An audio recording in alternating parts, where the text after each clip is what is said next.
Disclaimer.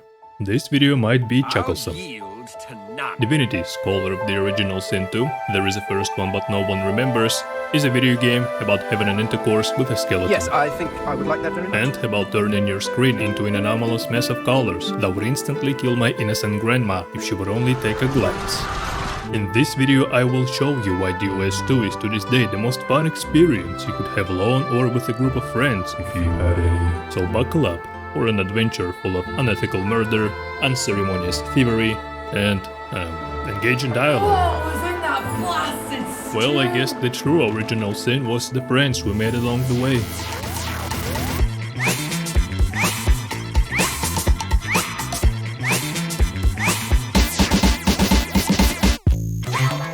Besides having an option to create an avatar that looks just like you in real life, this game offers an opportunity to start your playthrough with one of the origin characters, and goddamn it offers some variety indeed.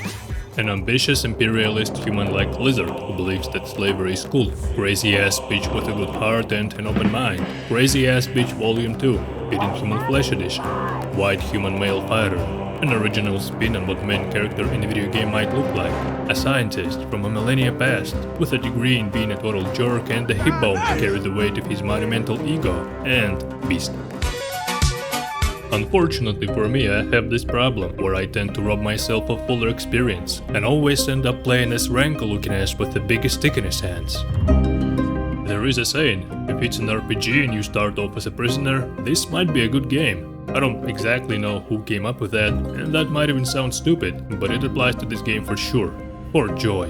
A place where you are met with a warm welcome, a place full of gentle folk, and a place that you need to get out of as soon as possible. And you being able to do that in 87 different ways only speaks volumes on the amount of freedom this game will offer.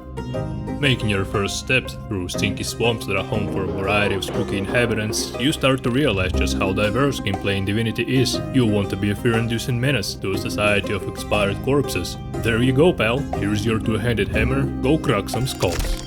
You want to summon some hot devils from hot hells that are capable of stomping the biggest foes, and also be able to control the battlefield with a variety of heavy machine guns. Well, it's in the name. Go play a summoner. Maybe you want to turn any fight into one big pride celebration by lighting it up with every color imaginable. There is a spell school for any orientation you can think of. Personally, I like to go with the blue option, cause it got that.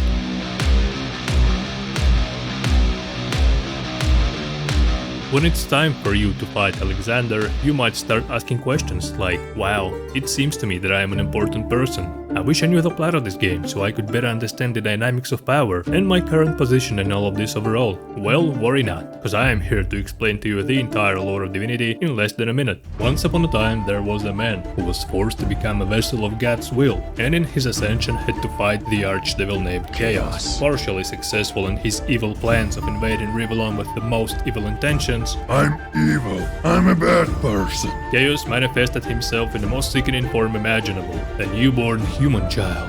Unable to immediately bring down such a monstrosity, Lucian decided that it would be better to bring him under his wing. Years pass. A child now known as Damien grows stronger, not realizing his true nature. Lucian builds statues of himself in every spot where human legs might tread, and all seems to be fine, until Lucian decides to execute Damien's love interest in front of him. That's a bold move, father, said Damien, and started an all-out war on all 7 races of Rivellon. And so they fought in the so-called Chaos War. But hardly anyone came out as a winner in this conflict, unless you view the near extinction of an entire race by nuking their homeland with a mass destruction weapon as a winning condition. As it turned out, gods themselves were living off the energy provided by their lesser kin, a form of relationship known as parasitism, and naturally when your source of energy is compromised, you might suffer some consequences. Moment of God's weakness was enough to create a tear in the veil, and from that tear came the Eternals. No, not these ones, but anyways, here's my tier list of all Marvel movies that came out after Endgame, and who to blame for all the horrors and tragedies these overgrown caterpillars brought upon Rivellon, if not people that are born with innate powers straight from the veil.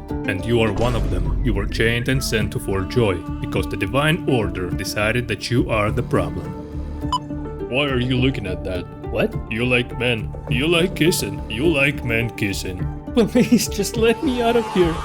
Making it to the mainland, yes, it was just a starting location, and I'm running out of space on my hard drive. The game fully kicks in with its abysmal amount of content. I guess you could call it an open world type of game if you consider a whole-ass countryside filled to the brim with memorable quests and handcrafted combat encounters an open world. But of course, we live in the era of modern gaming, so let me paint a proper picture. Unlike most of the modern games where attack open world RPGs just slapped on tap so game developers could satisfy their investors with a good amount of average playtime per player, in Divinity there is something valuable around every corner. Every NPC has their own stories, little turtles thirsting over little rats, and town criers getting dumped in a dark alleyway for being extremely annoying. Every place has its own secrets, ways to make you even more of a wicked menace in public eyes. Everybody has their own pockets that are ready to be emptied through some questionable stealth tactics. Every combat offers you different challenges and different ways to feel that you brought yet another encounter. Please don't use Lone Wolf. And most importantly, this game values your decisions. It gives you freedom, because it's not afraid to show you alternative ways to certain confrontations. You can literally kill everybody you see and still finish the game if you choose that path for some reason, you absolute freak. There is no wrong way to play Divinity. Only wrong path you could take is to never try this game. And may the Lord guide my hand when I proclaim that this is the best fucking game I ever played.